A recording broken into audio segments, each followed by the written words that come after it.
What's the hardest thing about writing? Well, it's getting started. Maybe you're having a hard time coming up with a story idea, or you're stuck on where to take your story next. If you want a way into a story or a way through, I have 9 story starters to help you. This free PDF is full of story seeds and prompts to get you going. To download your 9 story starters, go to nancypanuccio.com/start. That's Nancy with an I, Panuccio with 2 C's, nancypanuccio.com/start. But a flashback's length depends on its significance. So you'll want to look at each flashback and ask yourself how essential it is to the story. What's its significance, not just in the overall arc of your story, but in this present moment of the story? Writer Unleashed is for you, a writer who has a story you want to bring onto the page and into the hearts and minds of readers. I'm Nancy Panuccio, writer, editor, and writing coach. And each week, we'll explore techniques, mindsets, and inspiration for writing stories readers can't put down. Thanks for spending some time with me today. Now let's begin.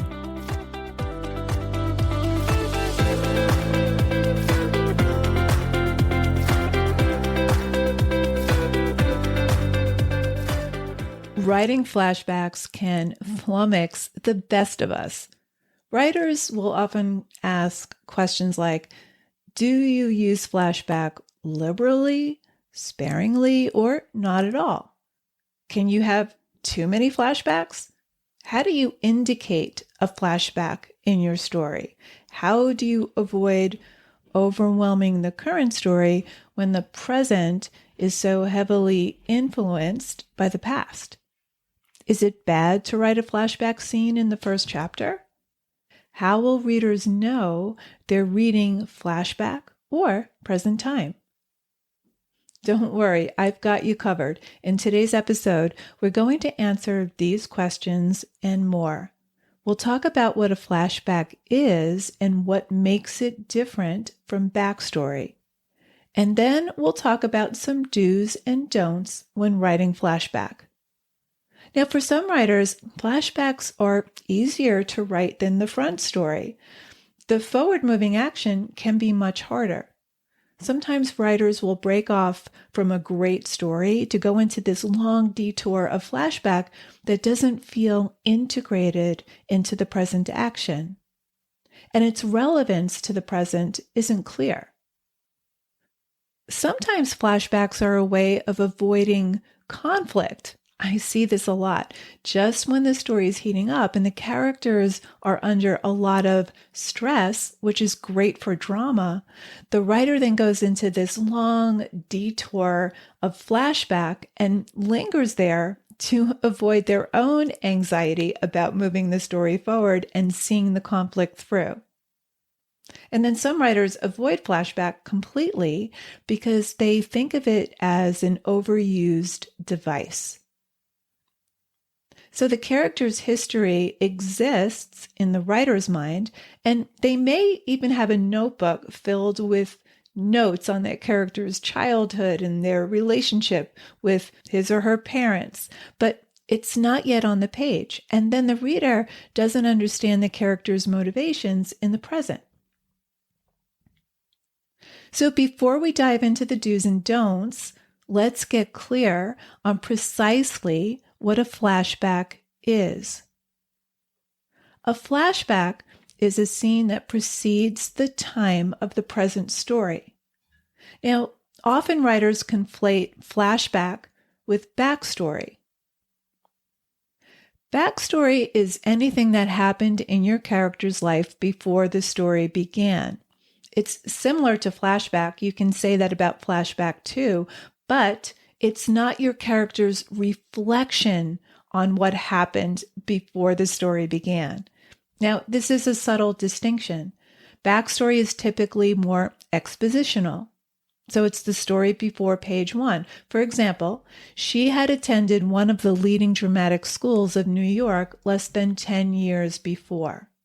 So that backstory gives us insight into the character and helps us understand her discontent as the story progresses, but it's not presented as a scene. It's not her reflection on the past. It's a fact about her history, but it's backstory. Now, for more on backstory, listen to episode 50. How much backstory does your reader really need to know? I'll link you up in the episode show notes.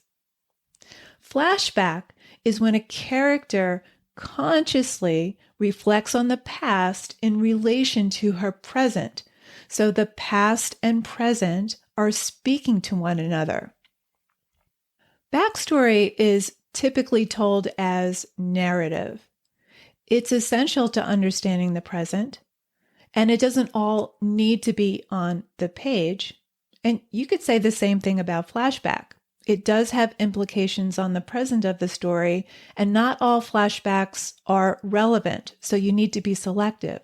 But there are two main things that make flashback different from backstory. Number one, flashback is presented as a scene. And number two, flashback is the character's conscious reflection on the past as it relates to the present. And it's most effective when it's woven into the present action as a scene. It shows rather than tells. So why use flashback? Well, flashbacks are useful because they give you and the reader insight into why your character wants what she wants and does what she does. A flashback can influence events that happen later in the story. It has implications in the story's present, and when it's done well, it can add depth to the story and reveal character. It tells us why what's happening on the surface level matters to your protagonist. And it helps us understand the internal conflict that's holding her back from getting what she wants. Because that's where the story is. Readers don't care that much about what happens as much as they care about who it all happens to, and why what's happening on the surface level matters. So now that we're clear about what a flashback is, let's talk about some do's and don'ts. And we're going to start with the don'ts, and then we'll get to the do's. Number one, don't use flashback immediately after your opening. Let the story get off the ground. Let's get grounded in the present. I see a lot of writers interject flashback in their opening soon after they open the story, and then it feels like an interruption. It feels inserted into the action. It doesn't feel fluid. And that's because we need to know something about your character's present circumstances in order to know why the flashback is relevant. Now, if a particular flashback incident is essential to your opening, you might want to begin the story at that point in your character's life rather than interject it as a flashback. Number two, avoid flashback in a major action scene. For example, let's say your character is fleeing a burning building. Don't slow down the danger by letting him ponder his past when he was a teenager and accidentally burned the carpet with a match from a candle. He would not be thinking this far away in his past. He'd be laser focused on the present moment, the present danger, or the urgency of this moment. If he does think of the past, it might be just the immediate past. Maybe he'd think of the last thing he had said to his kid that morning. But he'd likely be thinking ahead. How is he going to get out of this danger? What should I do next? So put yourself into your character's shoes. Your character is thinking his or her way through each scene, but in a major action scene, he wouldn't be ruminating about his past. Now, let's say you do have a flashback scene interjected in a major action scene. That's not to say that the flashback isn't relevant. It just doesn't belong in this scene where things are heating up. Your character would not take a long detour into memory in this urgent moment. Number 3, don't make the flashback too long or too short. A reader lives a flashback as if it were a regular scene. So flashbacks can be a paragraph, it can be 2 paragraphs, it can be an entire chapter. But a flashback's length depends on its significance. So you'll want to look at each flashback and ask yourself how essential it is to the story.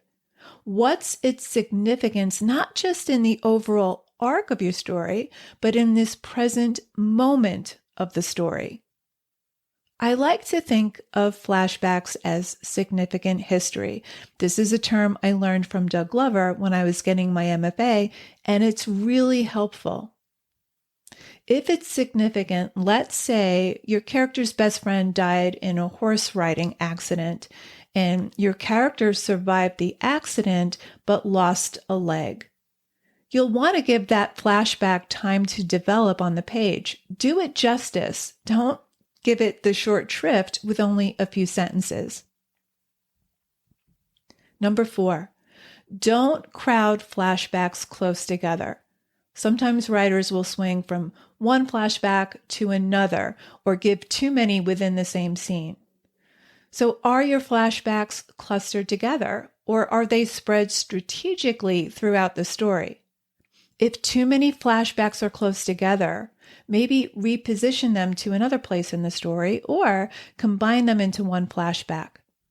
Flashback stops the present action, so you want to use flashback deliberately and strategically and place it at key points to enhance your story's drama. You never want to divert the reader's attention away from the drama with too many flashbacks close together. So those are the don'ts. Number 1, don't use flashback immediately after your opening. Number 2, avoid flashbacks in a major action scene. Number 3, don't make the flashback too long or too short. The length will depend on its significance. And number 4, don't crowd flashbacks close together. Okay, on to the do's. Number 1, make the flashback relevant. It happened in the past, but has implications in the present. It tells us why he wants what he wants and why he believes what he believes. And these are beliefs that are thwarting him even more than the external obstacles. It's relevant because it gives us insight into how your main character arrived to the story wanting what he or she wants and why it matters. And it can give us insight into your character's inner conflict. So is it relevant? For example, let's say you have a flashback where your character's father left when he was 5 years old, and this is the driving motive for your protagonist in the story. Maybe he wants to become the father he never had. And maybe he doesn't know how to be a father because he never had it modeled. What would not be relevant in this is a flashback about his high school girlfriend. Or let's say your character's father worked 30 years in the same company but got passed up for a promotion and eventually let go. And this fueled your character's desire to rise up the corporate ladder and seek promotions because he has this belief that his worth is dependent on recognition at the office. And this is causing friction in his marriage, which is the major conflict of the story. So a flashback about the day his father lost that promotion would be relevant. What would not be relevant in this scenario is a flashback about an argument he had with his father when he was a teenager, or a flashback about a romantic fling he had in his 20s. So your story needs to earn each flashback. Number 2, do trigger the flashback. Think about the way our own memory works. Our minds time travel all the time. We're not conscious of it, but we're always going in and out of the present time into the past. Something will happen in the present moment that will trigger a memory, maybe from childhood, maybe from last summer, but the memory is triggered from an object or a song or another person. And that brings us into a specific memory, and something in that memory launches us back into the present. And the same is true for your characters. Something happens in the present action that triggers a memory of something that happened in the past. And then something from the flashback launches your character back into the present. So there's a dialogue between the present and the past. I love this example from Saeed Sairafizadeh's story, The Afflicted. Now, for context, the narrator brings his girlfriend into the emergency room with a badly cut finger. She needs stitches. They get to the emergency room around 8:30 p.m., and then they wait and they wait. Eventually, she gets treated about 5:30 a.m. So they're in this emergency room waiting for hours and hours. And while they're waiting, he notices everything that's happening in this waiting room. He notices other patients. And all of this is triggering memories of his childhood. Here's an excerpt. The Andy Griffith Show is on television now. I have always liked the Andy Griffith Show. When I was a child, it came on right before supper time, and I would watch it imagining that I was Opie and that Andy was my dad and that we lived in Mayberry and we went fishing together. And then my mom would call me and I would sit down with her at our fatherless table and eat a pathetic meal of white rice and frozen peas and carrots. I would spread the concoction evenly over my plate and imagine that it was a pie. Then I would eat a slice of it and reshape it again, filling in the missing wedge. Okay, so next he gives us a little brief bit of backstory and leads us into another flashback. My mother was a latter-day Bolshevik and had a custom of leaving me home alone at night while she went out to plot the revolution with others. And so now he's going to start to move into a flashback. Sometimes I would wake in the middle of the night and pad into the living room where she slept and see that she was still not home. On these occasions, I'd turn on all the lights in the apartment and pull out my toys. Grim brother thoughts of her never returning would dance around my mind as I played. I'd listen astutely to the sounds of the apartment buildings, doors opening and closing, footsteps coming and going. And then he moves into a specific memory. I have an early snapshot in my mind. I am probably no more than 4 years old, sitting on the floor in the living room, my sticker book clutched in my hand, tears streaming down my face, and then the front door, like a miracle, opening and my mother coming to the rescue. And on that note, the blue door opens and we are summoned. Okay, so the Andy Griffith Show was a trigger into the past. And then the sound of doors opening and closing and the front door opening when he was 4 and his mother coming to the rescue launches us back into the present. The blue door opens and we are summoned. So the Andy Griffith Show is the trigger into the past, and the apartment's front door opening with his mother is the trigger into the present. So it's launched from something in the present, and then something in the past launches us back into the present moment. So trigger the flashback. Number 3, do write it as a scene. It could be a paragraph. It could be a few paragraphs. It might even be a chapter. A flashback is a scene. It should feel immediate. It should have conflict or tension. Remember, you're taking the reader out of the story and into the past, so you want to make it worth their while. Here's another example from Saeed Sairafizadeh's essay, The Art of Tipping. Now, he starts the story telling us how not too long ago he sprained his ankle playing basketball and couldn't walk for several days. And during that ordeal, with no food in his apartment, he ordered all of his meals in. And by the 8th meal, he was sick of all the restaurants he'd ordered from. And so he placed his dinner order for the first time with a restaurant called Baby Buddha. And then a little bit further down, he writes, the Asian man who delivered my food was a very thin, older man who wore glasses and a bicycle helmet. He smiled at me. Wow, you were really fast, I said.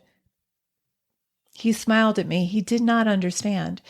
8.20, he said. His accent was so thick I had to check the receipt. $8.20? I had a 5 and 5 ones. That's it. I wondered, should I give him $10 for a $1.80 tip or $9 for an 80-cent tip? One seemed too high to me. The other seemed too low. Maybe I should give him 10 and ask for 75 cents back? That felt petty. It's 2003. One shouldn't ask for coinage back when tipping. If the price had been, say, $8.50 instead of $8.20, then I would have given him $10, no problem. But with $8.20, I was stuck. Okay, so now he moves us into a flashback. My life as a paperboy in Pittsburgh suddenly appeared before me. All those early mornings out at 5:30, delivering papers in the dark, in the cold, in the rain, in the silence. I saw myself again, age 12, waiting patiently outside a front door on collection night as the customer rummaged through their purse or their wallet or sunk their hand into a pocket filled with jingling coins.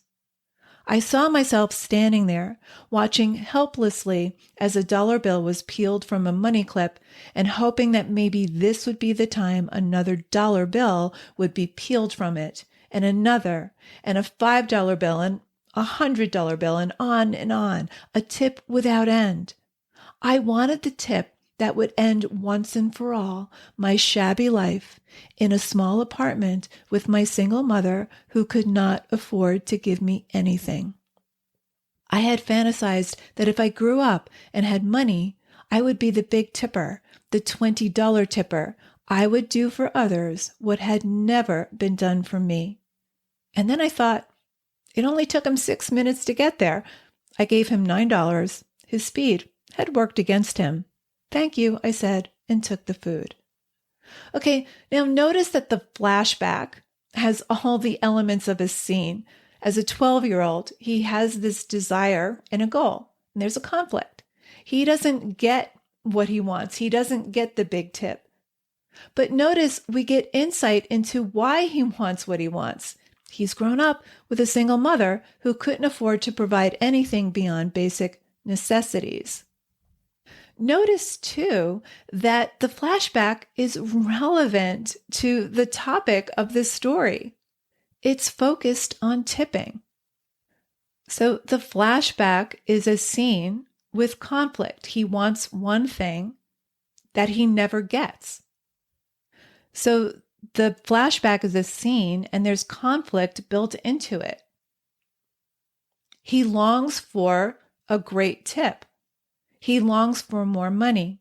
He longs for a tip without end because he wants to end once and for all his shabby life in a small apartment. And at the end of the flashback, he has decided that he would be a big tipper. He would do for others what had never been done for him. Now, of course, he does not give a $20 tip. He gives a measly tip. So he's forced to reconcile his own self-expectations with what he actually gives. Okay, on to number 4. Do transition us into and out of the past. A flashback breaks the chronology of your story. It's a segue into your character's past, and the reader experiences your story out of sequence. So a flashback involves a shift in both time and place. Remember, it's written in scene, so you need to think of transition so that the reader has a seamless reading experience. So how do you make that transition? Well, this is pretty simple. When I was a child, or I have an early snapshot in my mind, I am probably no more than 4 years old. And then he brings us back into the present with, and on that note, the blue door opens and we are summoned. Or I saw myself again, age 12, waiting patiently outside a front door on collection night as the customer rummaged through their purse. So he brings us into the past, age 12. And then to bring us back to the present, he writes, and then I thought it only took him 6 minutes to get here. I gave him $9. Okay, so let's recap. A flashback is a scene that precedes the time of the present story. What makes it different from backstory is that in flashback, the character consciously reflects on the past in relation to the present. Here are some don'ts. Number 1, don't use flashback immediately after your opening. Let the story get off the ground. Number 2, avoid flashback in a major action scene. Number 3, don't make the flashback too long or too short. The length will depend on its significance. Think of flashback as significant history. Number 4, don't crowd flashbacks together. You want to use flashback deliberately and strategically and place them at key points to enhance the story's drama. On to the do's. Number 1, make it relevant. It should be related to something that's happening in the present moment of the story and simultaneously give us deeper insight into how the main character arrived to the story, wanting what he or she wants and why it matters. Number 2, do trigger the flashback. Something happens in the present action that triggers a memory of something that happened in the past, and then something from the flashback launches your character back to the present. So there's a dialogue between the present and the past. Number 3, do write it as a scene. There's conflict or tension between what the character wanted or expected and what the character got. Number 4, transition us into and out of the past. A flashback involves a shift in both time and place, so you need to think of transition so that the reader has a seamless reading experience. You want to make it a seamless transition so that the reader isn't even aware it's a flashback or that you're taking them out of sequence. So when you're revising your flashback, check how you got into and out of the scene. Let the reader know you're jumping back in time, then let them know you're back in the present. And here's a bonus tip. Do ask why. As your protagonist acts her way through your plot, ask yourself, why did she do that? Why did she feel that way? Why did she respond that way? This might lead you to a particular episode in her past, which you can write as a flashback that will reveal her present motivation. So free write several past incidents and select those that serve your story. Now, you probably won't include all these flashback episodes into your story, and I don't recommend that you do, but even if you don't include all these episodes as flashback, this exercise will help you better understand your main character. The deeper you understand your protagonist, the more relevant the surface events happening on the plot feel to the reader. Flashbacks can give you and your reader insight into your character. So there you have it. Thanks for hanging out with me today. And if you know any writers who need some support in their writing, please share this episode or the Writer Unleashed podcast in general. And if you love what you're listening to, subscribe on your favorite listening platform and please leave me a review. Reading how this podcast impacts your writing truly lights me up and helps me create topics for the show. Till next time, keep writing, and I'll talk to you soon.